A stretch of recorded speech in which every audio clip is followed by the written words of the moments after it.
अब ये टेलीप्रॉम्प्टर क्या होता है पहले तो वो बता देता हूं। जितने भी राजनेताओं को आप कैमरे में देखकर भाषण देते हुए देखते हैं, असल मायने में वो राजनेता सामने की तरफ लगी हुई एक स्क्रीन में अपने भाषण को पढ़ रहे होते हैं। उनको पढ़ाने में सुविधा देने के लिए उनकी आंखें जहां नीचे टिकी होती हैं वहां पर चौड़े-चौड़े लेटर्स में चलती हुई चीजें आ रही होती हैं। वो लेफ्ट देखेंगे, राइट देखेंगे, सामने देखेंगे, सब तरफ ट्रांसपेरेंट ग्लासेस लगे होते हैं, जहां उनका भाषण उन्हें तो दिख रहा होता है, लेकिन सामने की तरफ बैठे हुए व्यक्ति को नहीं दिख रहा होता है। और इसीलिए आपको लगता है वो आपसे आई कांटेक्ट बना रहे हैं, वास्तविकता में आपकी आंखें उन्हें दिख नहीं रही हैं। वो कैमरे को देख करके बढ़िया भाषण दे रहे हैं, मतलब हमारी ही तरह वो बढ़िया क्लास ले रहे होते हैं, बाकी और कुछ होता नहीं है, ठीक है?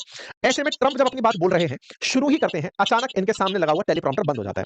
ट्रंप इस बात को पहचानते हैं। अच्छा, आजकल क्या है, आजकल क्या हमेशा ही जब भी कोई अच्छा वक्ता कहीं बोलने जाता है और वो इस तरह की तैयारियों में होता है कि टेलीप्रॉम्प्टर अगर बंद हो गया तो क्या करेंगे, तो वो अपने हैंड रिटन नोट्स भी लेकर जाता है। विशेष रूप से यूएन जैसी जगह पर अगर आप जा रहे हो तो आप अपने कन्वेंशनल तरीकों को नहीं भूलते, आप अपने हैंड रिटन नोट्स लेकर जाते हैं कि अगर सब कुछ खराब हो गया तो मैं पन्ने पलट के देख लूंगा। वो बात अभागे की होगी कि टेलीप्रॉम्प्टर भी बंद हो जाए और हैंड रिटन नोट्स की जगह दूसरी फाइल आप ले आए, फिर तो आप कुछ और बोलकर निकल जाएंगे। खैर, ट्रंप का यहाँ पर सेंस ऑफ ह्यूमर बहुत अल्टीमेट था। उन्होंने इस पूरी चीज को देखा और देखते हुए कहा कि भाई अगर आपको मैं बुरा नहीं मानूंगा, टेलीप्रॉम्प्टर बंद हो गया है, लेकिन जिसकी वजह से बंद हुआ है उसे टेंशन बढ़ गई होगी। ट्रंप यहाँ पर उस आदमी को हिंट दे चुके होते हैं जो टेलीप्रॉम्प्टर ऑपरेट कर रहा होगा। ऑब्वियस सी बात है, दुनिया भर के राष्ट्राध्यक्ष 193 देश हैं, उनमें से मेजॉरिटी लोग वहां पर प्रेजेंट हैं, या तो खुद राष्ट्राध्यक्ष प्रेजेंट है या फिर उनके प्रतिनिधि के रूप में विदेश मंत्री वहां आए हुए हैं। ट्रंप उन्हें संबोधित कर रहे हैं, टेलीप्रॉम्प्टर चलना बंद हो गया है। ये तो मतलब समझ रहे हैं ना कि उस पूरे घटनाक्रम का, यानी कि उस पूरे इवेंट का सबसे क्लाइमैक्स वाला टाइम है और उस समय पर आपकी एकदम चलती हुई टेलीप्रॉम्प्टर बंद हो जा रही है। तो पहले ट्रंप का आना बंद हुआ, उसके बाद में टेलीप्रॉम्प्टर चलना कि ट्रंप जो बोलेंगे वो सुनाई ना दे। तो इनको इस तरह से अपना भाषण कंप्लीट करना पड़ा। अब यहाँ पर एक पॉइंट और जान लीजिए, अपने भाषण में कुछ तो ये ऐसा बोल रहे होंगे जो कि कोई नहीं चाहता होगा। तो एक बार तस्वीर देख लो, कुछ इस तरह से टेलीप्रॉम्प्टर लगा होता है एक नीचे की तरफ लगा होता है,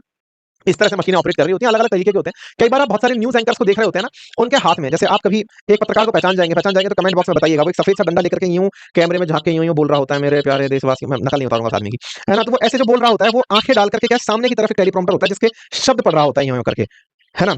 अपना मामला दूसरा है, अपन यहाँ से देख करके चल रहे होते हैं, अपन ने पढ़ाई की है ना थोड़ी बहुत, वो थोड़ा दिमाग में रहता भी है। तो यहाँ पर अपन को इसीलिए रटा-रटाया बोलते नहीं, अपन कई बार ट्रंप की जगह मैक्रोन बोल देते हैं, मैक्रोन की जगह कई बार अपन पुतिन निकल जाता है, वो अपने साथ चलता है ना, वो नहीं निकाल पाते क्योंकि वो पत्रकार जो है ना, वो एकदम बिल्कुल जो लाइन टू लाइन पढ़ के चल रहे होते हैं, वो असल में टेलीप्रॉम्प्टर चल रहा होता है सामने, ठीक है? तो वो जो टेलीप्रॉम्प्टर है वो बिल्कुल ऐसे होता है। अक्सर न्यूज़ चैनल्स के अंदर एंकर को जब आप बिल्कुल बिना गर्दन हिलाए बैठकर देखें, तो समझ जाइए कि इन भाई साहब के सामने पूरी तरह से टेलीप्रॉम्प्टर चल रहा है। उन लोगों को जो टेलीप्रॉम्प्टर वाले हैं, आजकल बड़ी चिंता सताने लगी है एआई से, क्योंकि एआई क्या कर रहा है, उनका एज इट इज चेहरा बनाकर बिठा दे रहा है और एज इट इज जो स्क्रिप्ट है वो एआई लिख दे रही है। आप उसको दे दो कि इस बात पर इस स्टाइल में स्क्रिप्ट लिख, तो वो लिख दे रहा है। आदमी बना दे रहा है। तो भाई साहब कई तो उन महाशय के वीडियोस जो है वो यूट्यूब पर इसलिए डल गए क्योंकि एआई ने एज इट इज कॉपी मार दी उनकी। खैर, चलते हैं आगे की तरफ बढ़ते हैं। तो टेलीप्रॉम्प्टर जो है ना वो बहुत पहले से चला आ रहा है। कई बार कांग्रेस प्रधानमंत्री मोदी के मजे लेते हुए दिखती है, आपने देखा होगा कि इनका टेलीप्रॉम्प्टर बंद हो जाए तो ये बोल ही ना पाए। बहुत सारे राष्ट्राध्यक्ष नहीं बोल पाते, बहुत सारे लोग, क्योंकि कंटेंट बोलना और विषय वस्तु पर बोलना दोनों में अंतर है ना, मतलब बात बोलना और विषय वस्तु पर पता होना, ये बहुत अंतर है। एक साथ आपको इतनी सारी बातें याद रहनी हो, राजनेता को हर जगह की मीटिंग अटेंड करनी है, बहुत सारे लोगों से बात करनी है, तो इसलिए पॉइंट टू पॉइंट चीजें ये लोग लिखकर जाते हैं। प्रधानमंत्री के सामने भी टेलीप्रॉम्प्टर ऐसे लगा होता है और प्रधानमंत्री उसी को देख करके, जैसे बाइडेन के सामने यहाँ पर टेलीप्रॉम्प्टर लगा हुआ आप देख सकते हैं, ठीक है साहब? ट्रंप का टेलीप्रॉम्प्टर बंद हुआ तो ये बेचारे परेशान हुए, लेकिन फिर भी